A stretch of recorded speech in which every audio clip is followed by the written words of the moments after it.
Unit 3, Table Tennis, Paddling in the Waters of Diplomacy, September 6th.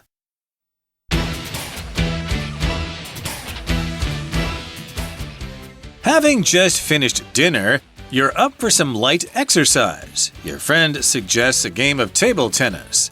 While this may not be a popular option for you, it was certainly in fashion in Victorian England. The game, which was likely created by British officers stationed in India during the late 1800s, caught on as a trendy parlor game among Britain's well-off families. Before long, the game took the world by storm and even became an essential diplomatic tool.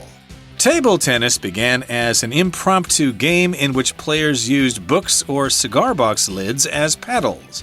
The ball was either a golf ball or a champagne cork, and the net was a few books arranged in a line on a table.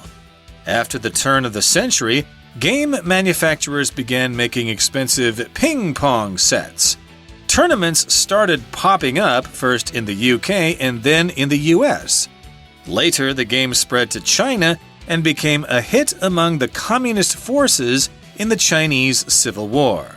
The Chinese affection for table tennis even contributed to a release of tension between the US and China during the Cold War.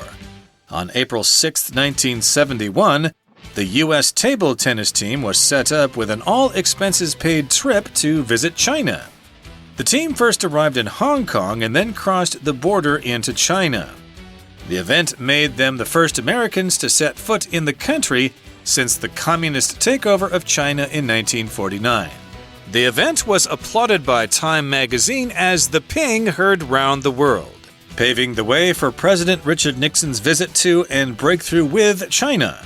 Although table tennis is no longer being used at the diplomacy table, it's still a favorite pastime around the world.